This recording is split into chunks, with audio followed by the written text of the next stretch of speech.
screen is dark, I hurry to the reference shelves and pull out this great atlas of Arizona, which has a map of the Alamo Lakes area.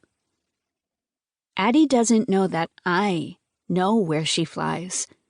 She's never told me, I guess since we've never met in person.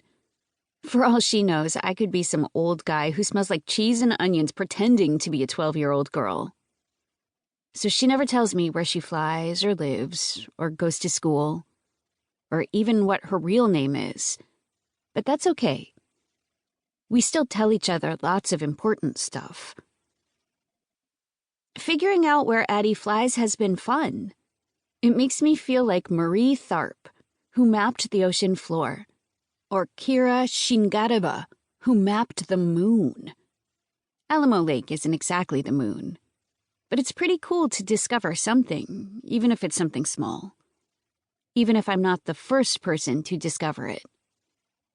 But what I really wish is that I could be like Ava Dixon, the first woman to drive a car across the Sahara.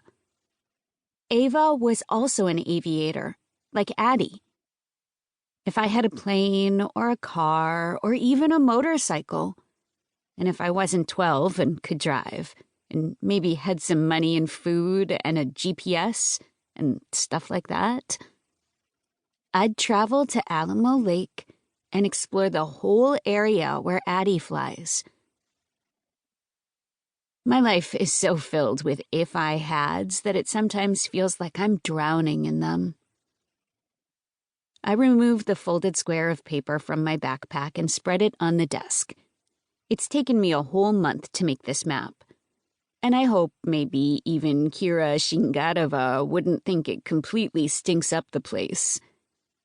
My map shows the whole lake area with several mines, 2 canyons, 3 ghost towns, a 100-year-old graveyard, native ruins, a bunch of trails, and all of Addie's takeoff and landing spots. Stuff that can't be found on any other maps. When Addie starts her show, I'll be able to follow her, not just on the screen, but on my map. Addie is definitely one of the youngest explorers I've discovered, and I wish I could be more like her, brave and daring enough to go on an adventure. But real adventures aren't like the movies. Real adventures are kind of scary. Lots of people die while exploring and mapping things. They get all kinds of diseases and broken bones and snake bites.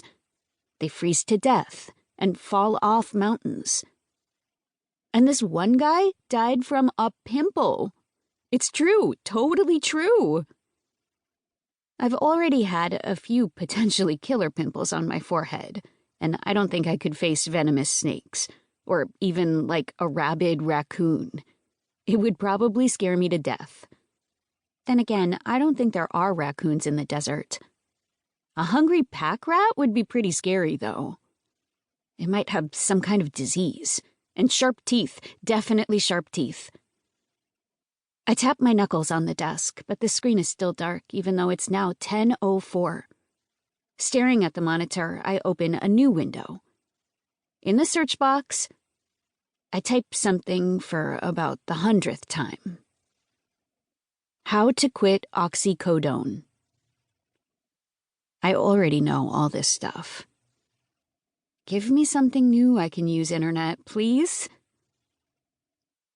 When I read the words, oxycodone can be habit-forming, I want to punch my fist through the computer screen.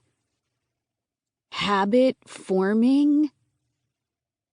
Like it's the same as biting your nails or picking your nose. Fuming, I try another search. How to make someone quit oxycodone.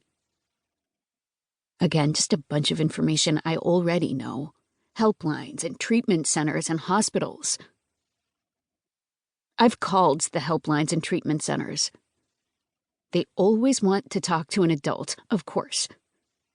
The other day, I even tried making my voice really deep and assuring them I was a fully grown adult. They sounded suspicious. But then they told me a bunch of stuff about wait times and cost and insurance that left me with the car crash feeling.